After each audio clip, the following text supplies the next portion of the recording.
Hey everybody, welcome back to my channel / to my channel if this is your first time here. Today's case, we're just going to jump into it, is taking place in Traverse City, Michigan. Now, the way everybody describes it, it's kind of a tourist destination. It's always beautiful up there. It is in northern Michigan.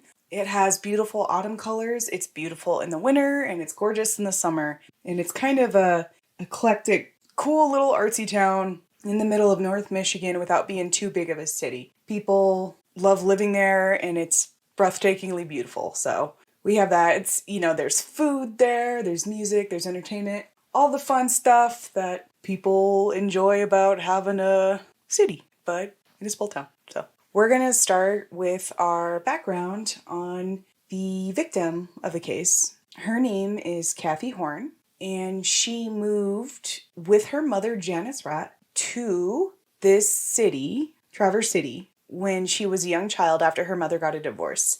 And Kathey's mom ran a bakery that was below their apartment. So everybody seemed really happy. Janice, Kathey's mom, really said they loved living there, and Kathey was incredibly happy. When people described Kathey on how she acted around everybody, she was super social. She had a great group of friends. She loved them. They loved her. She was a pretty happy 16-year-old kid. She wanted to be a marine biologist after high school. That was her plan. So that was Kathey in a nutshell at the time. This is 1994, the year this takes place. So we got some nice 90s stuff going on, and yeah. So unfortunately, September 26, 1994, Jen, one of Kathey's friend, goes and knocks on Janice's door on a Monday morning and goes, "Is Kathey here?" And Janice goes, "I thought she was with you." And in that moment, they start panicking because they understand neither one of them has seen that. So Janice, Kathey's mom, has Jen run through all the events that happened that Friday night, the last time they both saw her. So they drove to Gaylord, which is another small town in Michigan. And they stopped in Gaylord and picked up 3 of Kathey's friends.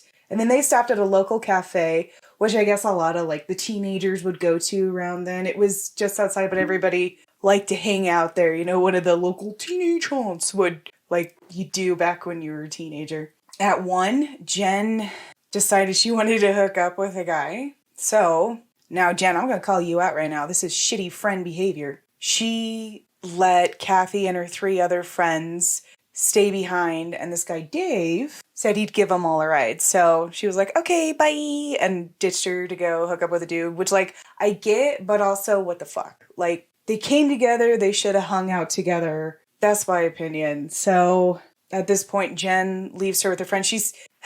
I guess I felt both ways about it, because she is with 3 other friends, so it feels like a fairly safe situation, and they knew the guy that was going to give them a ride, and everybody felt pretty comfortable with it. And at this point, nobody has seen Kathey at that point, so Kathey and Jen go to the local police department and file a missing persons report. Now, Jen described the 3 other people that they picked up to the best of her ability, but she didn't know any of their last names, so that was unfortunate. She knew them all on a first name basis, but it sounded like it might have been the first time Jen had met these people, so she only knew their first names. She did remember that the guy that was getting him a ride, his name was David, but that was as far as it got. So initially, the first detective was named Detective Hill, and he did some forensic type of accounting. We can describe it as that. He looked at Kathey's banking information, and he said he already knew something was up because the money was untouched. And if a kid's going to run away, they usually drain their savings / banking account so that they can get out of there. And it was untouched. So he already feels uncomfortable with it. And at that point, Kevin Day becomes the detective on the case. So Kevin takes the information that Jen had given him, and they go to this cafe. And he doesn't have a lot of information. And Janice, Kathey's mother, also brought up that Kathey and her boyfriend just broke up. Now, Kathey's boyfriend is named Eric, her ex-boyfriend, and he was 20 and she was 16. And Janice said she did not like that age difference. So they it sounds like they might have broke up because of that. But anyways, the Kevin Day, the detective, reaches out to Eric, has him come in for questioning.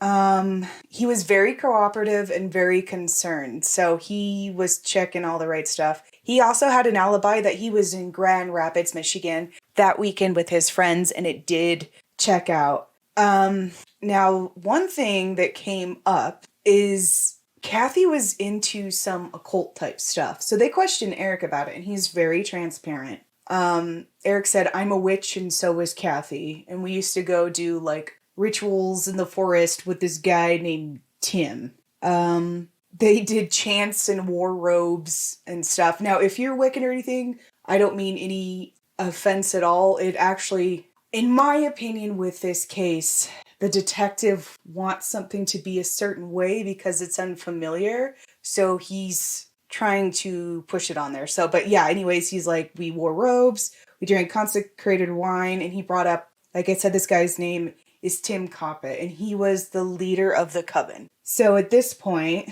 the officers go and speak to Kathey's friends. They go to the high school and talk to him. And they said the last time they saw her was last Friday as well. And it had been at the coffee house. So I guess there was just like a lot of people. Like I said, this is just where everybody was. And they said that Dave had worked at the cafe, and they actually gave him a last name. And I think it was Dave Zinke is how you pronounce it. But yeah, anyways, they got a last name from that. And during this time, Janice is worried sick. She quits her job and goes out on an all-out campaign to try and find Kathey, which is absolutely heartbreaking. And I think I would probably do the same thing. So poor Janice in this whole situation. So after the officers are able to get that last name, Dave Zinke is identified, and they are able to find him. He's fairly close, actually living in Gaylord, I believe. He's 30 years old, and he said he's shocked that she's missing. He's very good. He cooperates with the questioning that the cops give him, and he confirmed that he gave him a ride, and they actually dropped him off in another town, and this town, Mansalona? And it sounds like all these little towns are connected, so that's what it was.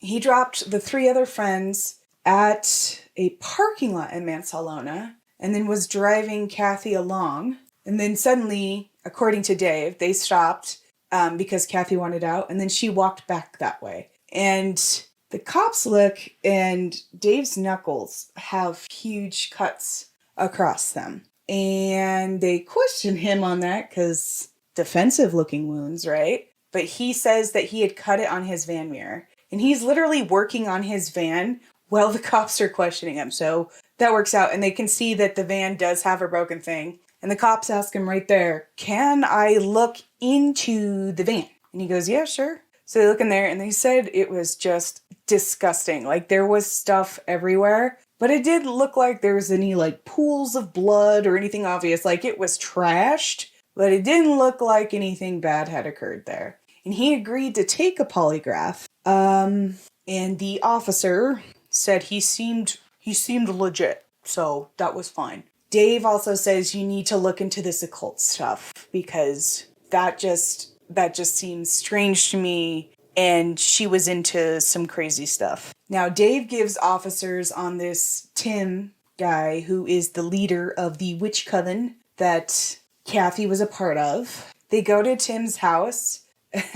And the officers are freaked out by it because there are some pentagrams on the door and just some, if you've ever seen any of the Wiccan stuff, there was crows and pentagrams. And this, of course, shook the police officers because it was something different. But they questioned Tim, and Tim had no issues talking to them. He said, "Yeah, I run a coven, and we worship nature and only do light magic or white magic." "Oh, is this a bunch of black magic?" And Tim was like, no, we worship nature and like drink wine in the woods and appreciate nature." But the officers are super suspicious. They actually make Tim take his polygraph, and he clears it. He's fine. Now, we all know about the polygraph thing anyways, right? But I feel like this officer really wanted it to be Tim, and it wasn't. So they get a call. The officers working on this missing case for Kathey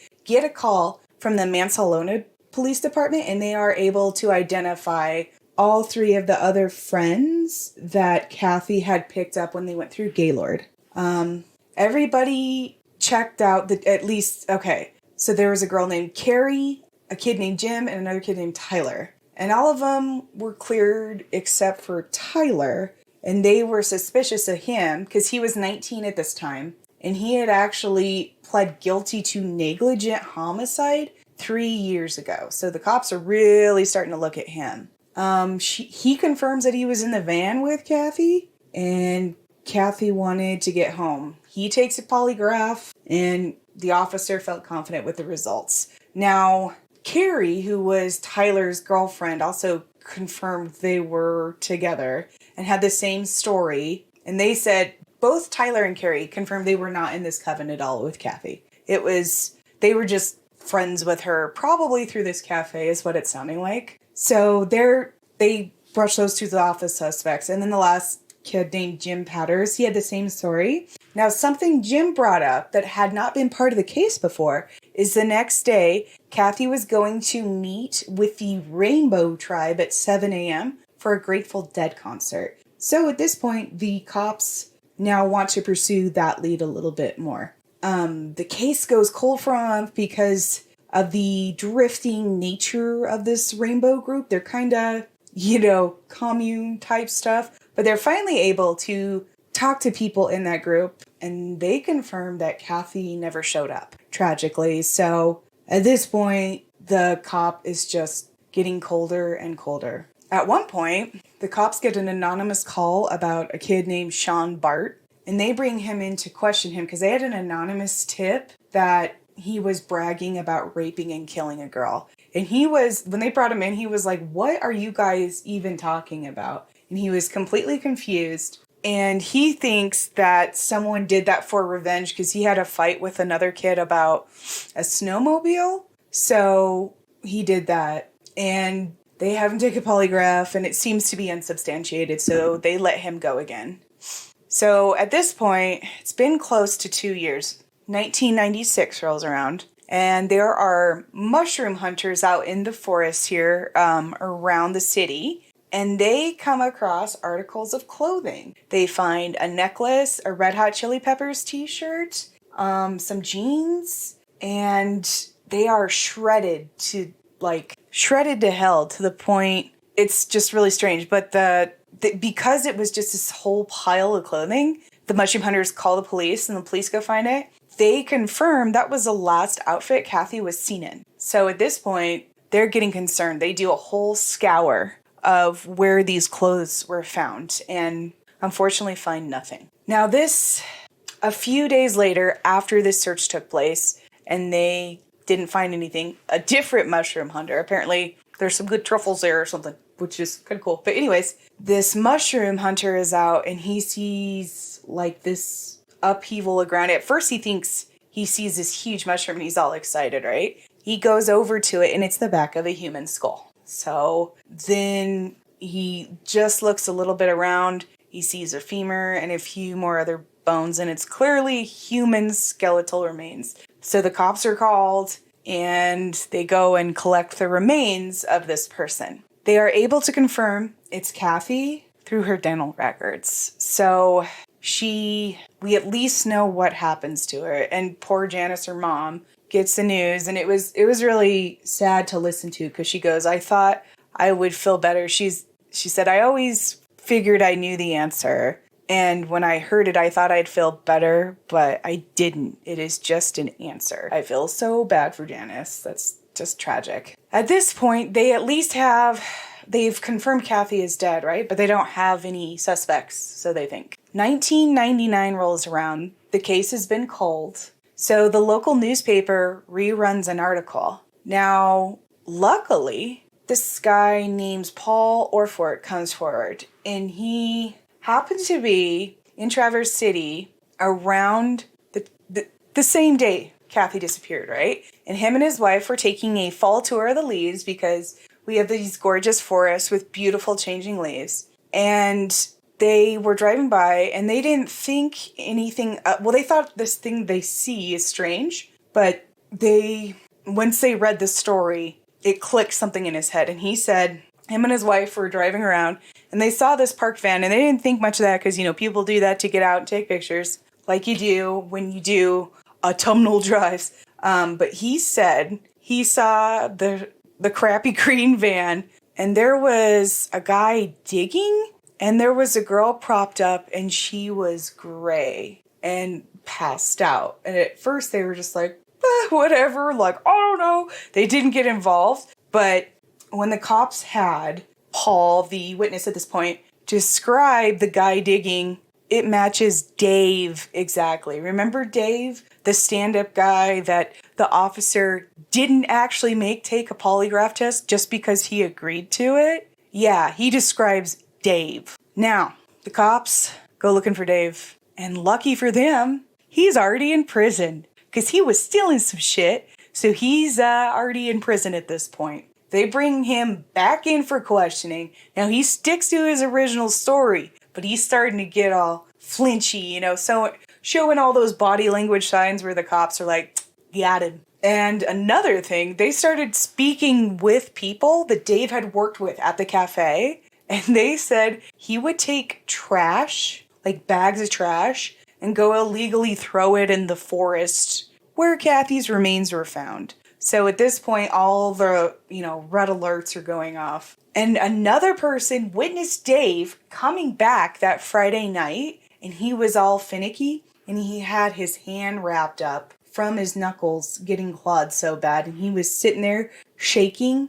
And then his roommate also went after his ass, thank God, and said he had her clean all his clothes the next day and the van. And like I said before, the van was a freaking pigsty. But she thought that was really suspicious because he was just so messy. But that night, all of a sudden, he needed it. And she agreed to it because she got tired of his messy ass. So that's what she thought. But then everything started coming together. Now the motive comes in because people are like, okay, but why, right? Everything's stacking up. Pretty freaking clear it's Dave at this point. Dave Zeke. People who had worked with him said he had made comments about being attracted to a 16-year-old girl from Traverse City. So, yeah. So at this point, Dave was arrested and put on trial for the murder of Kathey Horn. Now, even the prosecution admitted most of this stuff was circumstantial. There wasn't anything physically tying Dave to it other than eyewitness reports.